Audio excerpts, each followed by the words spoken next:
इसको अगर आप फॉलो कर रहे हो तो पक्का आपका प्री बोर्ड जो है अच्छे से जाएगा। सर्च मारोगे तो आपको फार्मूला मिल जाएगा। सिर्फ डेली देखते रहो तो आपसे तैयार होता रहेगा। तो उसमें कॉर्नर पे आप देखते होगे कि ऐसे लिखा होता है, तो अगर आप अभी से सिटिंग नहीं कर रहे हो, ठीक है, तो फिर वहां पे आपको दिक्कत होगी। आपको पहली प्रायोरिटी में क्या होना चाहिए। हेलो बच्चा पार्टी, क्या हाल चाल। आई होप आप सब अच्छे होंगे और अपनी पढ़ाई जबरदस्त तरीके से कर रहे होंगे। आज हम आपके लिए लेके आए हैं pre board strategies for maths. ठीक है, ये सिर्फ मैथ्स में काम आएगा आपको।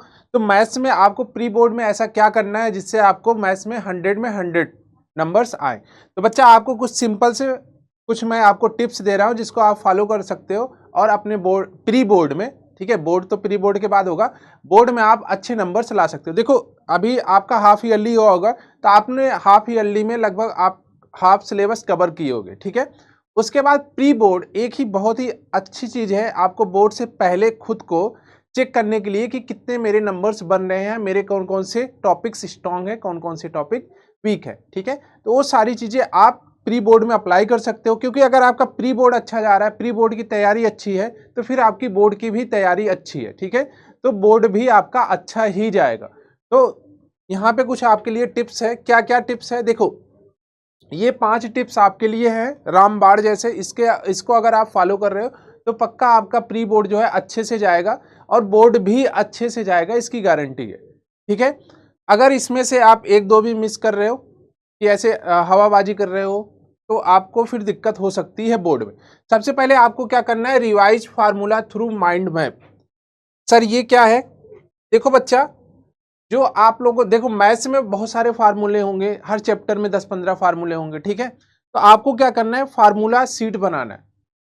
फार्मूला सीट बनाना है या फिर आप गूगल पे सर्च मारोगे तो आपको फार्मूला मिल जाएगा। ठीक है, एक सीट पे, जैसे ट्रिग्नोमेट्री के तो मैंने खुद ही आपको फार्मूले दिए थे ट्रिग्नोमेट्री वाले, तो आप वहां से लेके आप जहां भी स्टडी कर रहे हो उसके सामने लगा लो।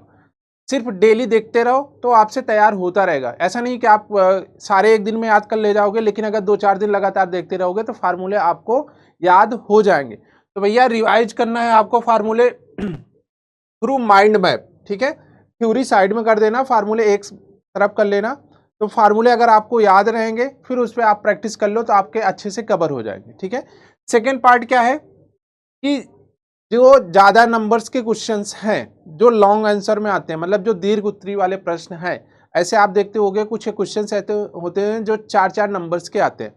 सर जैसे 4-4 नंबर वाले कौन से, अगर आपने ध्यान दिया होगा डिटर्मिनेंट्स में या फिर सार्डिक में ध्यान दिया होगा, जो x + y + z ऐसे करके जो क्वेश्चंस बनते हैं जिसमें 3 इक्वेशंस दी रही होती हैं, यहाँ पे x + y + z = समथिंग, फिर से ऐसे ax + by + c। तो इन वाले क्वेश्चंस को आप प्रैक्टिस जरूर करें। इसी तरह आपको इंटीग्रेशन में दिखेगा, इंटीग्रेशन में भी आपको लॉन्ग आंसर वाले क्वेश्चन दिखेंगे। उसके बाद जो लिमिट वाले होते हैं डेफिनिट इंटीग्रेशन, वहां पे भी आपको लॉन्ग आंसर वाले मिलेंगे। तो ऐसा नहीं है कि आप जो है इन सबको छोड़ के 1-1, 2-2 नंबर वाले चैप्टर्स को तैयार कर रहे हो। ठीक है, आपको पहली प्रायोरिटी में क्या होना चाहिए, जो ज्यादा नंबर कवर कर रहा है, जिसका वेटेज ज्यादा है एग्जाम में, उन चैप्टर को पहले कवर करो। आपने हाफ ईयरली में देखा होगा, ठीक है, हाफ ईयरली में भी ऐसे क्वेश्चंस आपको बहुत सारे मिले होंगे। ठीक है, कि आपको इक्वेशंस दी गई हैं, 3 इक्वेशन दी गई हैं, उसके बाद आपको जो है डिटर्मिनेंट सार्डिक के थ्रू आपको वैल्यू निकालनी है, जिसमें ए इनवर्स समथिंग करके हम लोग adjoint of A mod of A करके डिटर्मिनेंट्स की वैल्यू निकाल के वहां से वैल्यू निकालते हैं। ठीक है, तो ये आपके लिए इंपॉर्टेंस है। तो अब आप जो है टिक कर लो कि एग्जाम में कौन से क्वेश्चंस ज्यादा नंबर्स के आते हैं। ठीक है, उनको पहले खत्म करो, जैसे ही वो तैयार हो जाता है फिर आप छोटे छोटे चैप्टर्स आप कवर कर सकते हो। तो ये भी इंपॉर्टेंट है। ठीक है, जिसका जितना वेटेज उस पर उतना ज्यादा टाइम। ठीक है, एनसीईआरटी फॉलो करो बच्चे, क्योंकि पेपर आपका एनसीईआरटी के थ्रू ही बनेगा, तो एनसीईआरटी फॉलो करो। ठीक है, ऐसा नहीं है कि आप कोई और, पता लगा एग्जाम टाइम पे आप कोई और बुक लेके चले आए, मार्केट में गए, आपने देखा इसमें अच्छे अच्छे क्वेश्चंस हैं, आप वो लेके चले आए। नहीं, अभी आप जहां तक मतलब कि जिस भी बुक से पढ़े हो, एनसीईआरटी के अलावा भी अगर कोई बुक आपने ली है उससे पढ़ रहे हो, तो आप बुक मत चेंज करना। ठीक है, एकदम नए क्वेश्चंस मत बनाने लगना, जिस बुक से पढ़ रहे हो उसी बुक को कंटिन्यू करो एग्जाम तक। ठीक है बच्चा, वैसे एनसीईआरटी आप फॉलो कर सकते हो एंड एनसीईआरटी से क्वेश्चंस आपके बनेंगे। ठीक है, तो ये भी आपके थर्ड वाला इंपॉर्टेंट पॉइंट्स है। फोर्थ में आपको क्या करना है, टारगेट मोस्ट रिपीटेड क्वेश्चंस।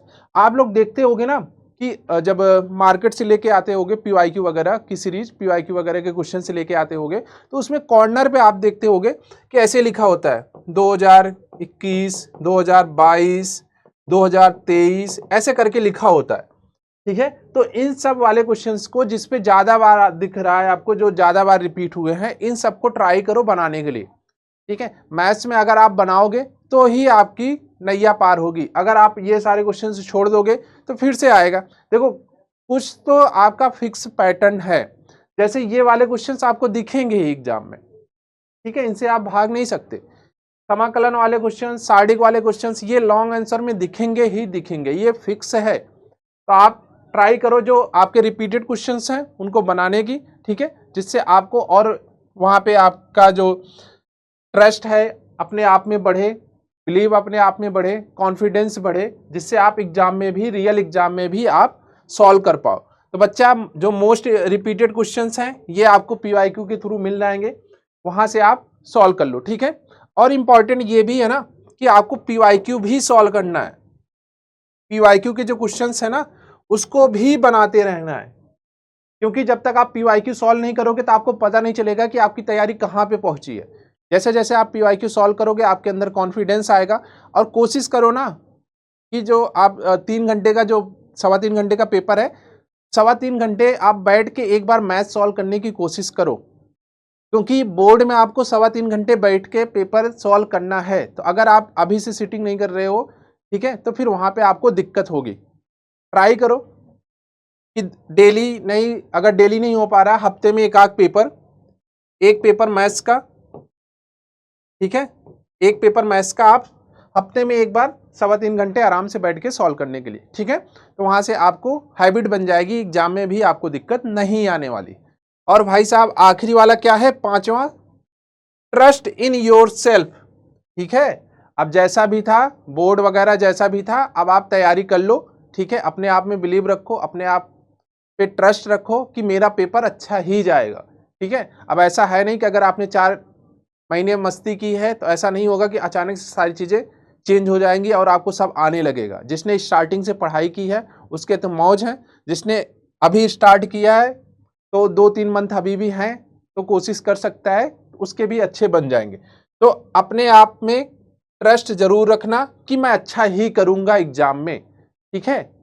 ऐसा नहीं कि बस ट्रस्ट ही बनाए रखो, बाकी भी एग्जाम में कुछ सॉल्व नहीं कर रहे हो। कोशिश करना क्वेश्चंस बनाने के, और जो डाउट्स वगैरह हैं वो अपने टीचर से पूछते रहना, तो वहाँ से आपको ट्रस्ट बिल्ड हो जाएगा और पेपर अच्छे से चला जाएगा। ऐसा नहीं है कि बोर्ड का पेपर बहुत टफ आता है, ठीक है। बोर्ड के पेपर में कुछ रिपीटेड क्वेश्चंस होते हैं, और रिपीटेड क्वेश्चन बना के जाओगे आपके नंबर्स अच्छे जाएंगे, ठीक है। तो बच्चा आज की वीडियो में इतना ही रखते हैं, बाकी मिलते हैं किसी और वीडियो में। Thank you.